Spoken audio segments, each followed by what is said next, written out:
ಮೈಸೂರಿನಲ್ಲಿ Pratap ಸಿಂಹಗೆ ticket miss ಆಗಿ Yaduveer Wadiyar BJP ಅಭ್ಯರ್ಥಿ ಆದರೆ ಕಾಂಗ್ರೆಸ್ ಅಭ್ಯರ್ಥಿನೂ ಬದಲಾವಣೆಯಾಗುತ್ತಾ? ಸಿಎಂ ಸಿದ್ದರಾಮಯ್ಯನವರ ತವರು ಜಿಲ್ಲೆ ಅದು. ಬಿಜೆಪಿಯ ಪ್ರಯೋಗಕ್ಕೆ ಕಾಂಗ್ರೆಸ್ನ ಕೌಂಟರ್ ಏನು ಅಂತ ಸದ್ಯಕ್ಕೆ ಕಾಂಗ್ರೆಸ್ನಲ್ಲಿ ಯಾವುದೇ ಬದಲಾವಣೆ ಇಲ್ಲ ಅಂತ ಹೇಳಲಾಗ್ತಾ ಇದೆ.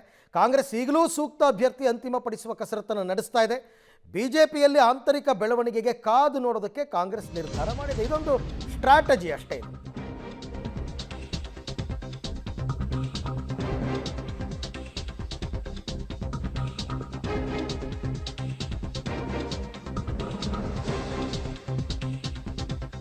ಇನ್ನು ಈ ವಿಚಾರಕ್ಕೆ ಸಂಬಂಧಪಟ್ಟಂತೆ ಡಿಕೆ ಶಿವಕುಮಾರ್ ಮೊದಲ ಪ್ರತಿಕ್ರಿಯೆ ಕೊಟ್ಟಿದ್ದಾರೆ. ಮೈಸೂರಿನಲ್ಲಿ ಬಿಜೆಪಿ ಅಭ್ಯರ್ಥಿ ಯಾರೇ ಆಗಲಿ ಬಿಜೆಪಿಗರ ನಿರ್ಧಾರಕ್ಕೆಲ್ಲ ನಾವು ತಲೆ ಕೆಡಿಸ್ಕೊಳ್ಳಲ್ಲ, ನಾವು ಸಿದ್ಧಾಂತದ ಮೇಲೆ ಕೆಲಸ ಮಾಡ್ತೀವಿ, ಗ್ಯಾರಂಟಿ ಜನರಿಗೆ ಹತ್ತಿರವಾದ ಕ್ಯಾಂಡಿಡೇಟನ್ನು ಹಾಕ್ತೀವಿ ಅಂತ ಡಿಕೆ ಶಿವಕುಮಾರ್ ಹೇಳಿದ್ದಾರೆ. ಬಿಜೆಪಿ ಎರಡು ಹೆಸರು ಶಿಫಾರಸು ಮಾಡಿದ್ದಾರೆ, ಯದುವೀರ್ ಅವರ ಹೆಸರನ್ನು ಕೂಡ ಶಿಫಾರಸು ಮಾಡಿದ್ದಾರೆ. ಹಾಲಿ ಸಂಸದರು ನೋಡಪ್ಪ, ಯಾರ ಹೆಸರು ಪಾಪ ಮಾಡಲಿ, ನಮ್ಗೆ ಯಾರ ಹೆಸರು ಮಾಡಿದ್ರು ನಮ್ಮ ಪಾರ್ಟಿ ಸಿದ್ಧಾಂತದ ಮೇಲೆ ನೀತಿ ಮೇಲೆ ನಾವು ಎಲೆಕ್ಷನ್ ಮಾಡ್ತೀವಿ. ಅವ್ರ ಪಾರ್ಟಿಯವ್ರ ಬಗ್ಗೆ ನಾವು ತಲೆ ಕೆಡಿಸ್ಕೊಳ್ಳೋದಿಲ್ಲ. ನಮ್ಮ ಕಾರ್ಯಕ್ರಮ, ನಮ್ಮ ಕ್ಯಾಂಡಿಡೇಟ್ಗಳು ಜನರಿಗೆ ಹತ್ರ ಇರುವಂಥ ಕ್ಯಾಂಡಿಡೇಟ್ಗಳನ್ನ ನಾವು ಇಡ್ತೀವಿ ಹೊರತು ಪಾರ್ಟಿ ಸಿದ್ಧಾಂತ. ಮೈಸೂರು ಬೆಳವಣಿಗೆ ಆಗಿದೆ. ಬಿಜೆಪಿ ಈ ವಿಚಾರಕ್ಕೆ ಸಂಬಂಧಪಟ್ಟಂತೆ ಮತ್ತಷ್ಟು ಮಾಹಿತಿ ನನ್ನ ಕೊಲೀಗ್ ಸುಖೇಶ್ ಅವರಿಂದ ಪಡೆಯೋಣ. ಸುಖೇಶ್, ಈಗ ಹಾಗೆ ನೋಡೋಕೆ ಹೋದರೆ ಕಾಂಗ್ರೆಸ್ನಲ್ಲೂ ಕೂಡ ಮೈಸೂರು ಕ್ಷೇತ್ರದ ಅಭ್ಯರ್ಥಿ ಫೈನಲ್ ಅಂತಲೂ ಆಗಿಲ್ಲ, ಲಿಸ್ಟಲ್ಲಿ ಅನೌನ್ಸ್ ಕೂಡ ಆಗಿಲ್ಲ. ಆದರೆ ಏನಾದರೂ ಬಿಜೆಪಿ ಪ್ರತಾಪ್ ಸಿಂಹ ಟಿಕೆಟ್ ತಪ್ಪಿಸಿದ್ರೆ ಆ ಥರದ ಒಂದು ಆಲೋಚನೆ ಕಾಂಗ್ರೆಸ್ನಲ್ಲಿ ಬರ್ಬೋದಾ, ಸ್ಟ್ರಾಟಜಿ ಚೇಂಜ್ ಮಾಡ್ಕೊಳ್ಳುವಂಥದ್ದು?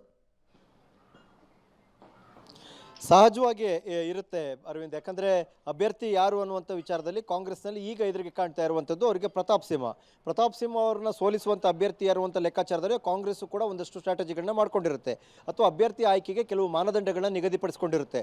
ಈಗ ಅಭ್ಯರ್ಥಿ ಬದಲಾವಣೆ ಏನಾರು ಆದರೆ ಅಲ್ಲಿ ಪ್ರತಾಪ್ ಸಿಂಹ ಅವರ ಬದಲಿಗೆ ಯದುವೀರ್ ಅವರಿಗೆ ಏನು ಟಿಕೆಟ್ ಕೊಟ್ಟಿದ್ದೇ ಹೌದಾದರೆ ಸಹಜವಾಗಿ ಕಾಂಗ್ರೆಸ್ ಒಂದಷ್ಟು ತಂತ್ರಗಾರಿಕೆ ಬದಲಾಯಿಸ್ಕೊಳ್ಬೋದು, ಅಥವಾ ಅಭ್ಯರ್ಥಿಯ ಬದಲಾವಣೆ ಮಾಡೇ ಬಿಡ್ತಾರೆ ಅನ್ನೋದಕ್ಕಿಂತಲೂ ಈಗ ಸೂಕ್ತ ಅಭ್ಯರ್ಥಿ ಯಾರು ಅನ್ನುವ ಗೊಂದಲದಲ್ಲೇ ಕಾಂಗ್ರೆಸ್ ಇದ್ದಂತೆ ಕಾಣಿಸ್ತಾ ಇದೆ ಮೈಸೂರಿನ ಮಟ್ಟಿಗಂತೂ.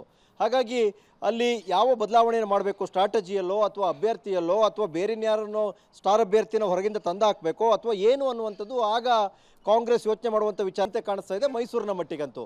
ಹಾಗಾಗಿ ಅಲ್ಲಿ ಯಾವ ಬದಲಾವಣೆಯನ್ನು ಮಾಡಬೇಕು, ಸ್ಟ್ರಾಟಜಿಯಲ್ಲೋ ಅಥವಾ ಅಭ್ಯರ್ಥಿಯಲ್ಲೋ ಅಥವಾ ಬೇರೆನ್ಯಾರನ್ನೋ ಸ್ಟಾರ್ ಅಭ್ಯರ್ಥಿನ ಹೊರಗಿಂದ ತಂದು ಹಾಕಬೇಕೋ ಅಥವಾ ಏನು ಅನ್ನುವಂಥದ್ದು ಆಗ ಕಾಂಗ್ರೆಸ್ ಯೋಚನೆ ಮಾಡುವಂಥ ವಿಚಾರ ಆಗುತ್ತೆ. ಆದರೆ ಒಂದಂತೂ ಸ್ಪಷ್ಟ, ಬಿ ಜೆ ಪಿಯಲ್ಲಿ ಬೆಳವಣಿಗೆ ಆಗಿರೋದ್ರಿಂದ ಕಾಂಗ್ರೆಸ್ನ ಮೈಸೂರು ಅಭ್ಯರ್ಥಿ ಘೋಷಣೆ ಸ್ವಲ್ಪ ತಡ ಮಾಡ್ಬೋದು. ಯಾಕಂದರೆ ಬಿ ಜೆ ಪಿಯ ಬೆಳವಣಿಗೆಗಳನ್ನು ಕಾದು ನೋಡಿ ತೀರ್ಮಾನ ಮಾಡೋಣ ಅಥವಾ ಕಾದು ನೋಡಿ ಪ್ರಕಟಣೆ ಮಾಡೋಣ ಅನ್ನುವಂಥದ್ದು. ಅದರಿಂದ ಬೇರೆ ಇನ್ನೇನೋ ಮಹತ್ವದ ಬೆಳವಣಿಗೆ ಘಟಿಸುತ್ತೆ ಅಥವಾ ಬಿ ಜೆ ಪಿ ಕಾಂತರ ಭಿನ್ನಾಭಿಪ್ರಾಯದಿಂದ ಬಿ ಜೆ ಪಿ ಸ್ಪ್ಲಿಟ್ ಆಗುತ್ತೆ ಅಂತಲೂ ಆ ರೀತಿ ಯೋಚನೆ ಮಾಡಲಿಕ್ಕೆ ಸಾಧ್ಯ ಇಲ್ಲ. ಆದರೆ ಅವರ ಬೆಳವಣಿಗೆಯನ್ನು ಕಾದು ನೋಡುವಾಗ ಇನ್ನೇನಾದರೂ ಹೊಸತೊಂದು ಐಡಿಯಾ ಬರಬಹುದು ಅನ್ನುವಂಥ ಲೆಕ್ಕಾಚಾರವೂ ಕೂಡ ಕಾಂಗ್ರೆಸ್ ಹಾಕುವಂಥ ಸಾಧ್ಯತೆ ಇದೆ. ಹಾಗಾಗಿ ಎರಡನೇ ಪಟ್ಟಿಗೆ ಬರುತ್ತಾ ಮೈಸೂರಿನ ಹೆಸರು, ಅದು ಮೂರನೇ ಪಟ್ಟಿಗೆ ಹೋಗುತ್ತಾ ಕಾಂಗ್ರೆಸ್ನ ಮಟ್ಟಿಗೆ ಅನ್ನುವಂಥದ್ದು ಕೂಡ ಈಗ ಕುತೂಹಲಕಾರಿನೇ Arvind. Okay Sukhesh, thank you ತಮ್ಮೆಲ್ಲ ಮಾಹಿತಿಗಾಗಿ. ಒಂದೊಂದು ಕ್ಷೇತ್ರದ್ದು ಒಂದೊಂದು ಕಥೆ. ಮೈಸೂರಿನಲ್ಲಿ ಈಗ ಸ್ಟ್ರಾಟಜಿ ಚೇಂಜ್ ಮಾಡ್ಕೊಳ್ಳೋದಕ್ಕೆ ಅವರೇನೋ ಬಹಳ ಸುಲಭವಾಗಿ ಹೇಳಿಬಿಟ್ರು ಡಿ ಕೆ ಶಿವಕುಮಾರ್, ನಮ್ಮ ಕ್ಯಾಂಡಿಡೇಟ್ ನಾವು ಹಾಕೋತೀವಿ, ಬಟ್ ಅವರು ಕೂಡ ಪ್ಲ್ಯಾನ್ ಮಾಡ್ತಾರೆ. ಕಾಂಗ್ರೆಸ್ ಅಭ್ಯರ್ಥಿಯ ಘೋಷಣೆ ಮೂರನೇ ಪಟ್ಟಿಗೂ ಹೋಗ್ಬೋದು, ವೆಯ್ಟ್ ಮಾಡ್ತಾರೆ.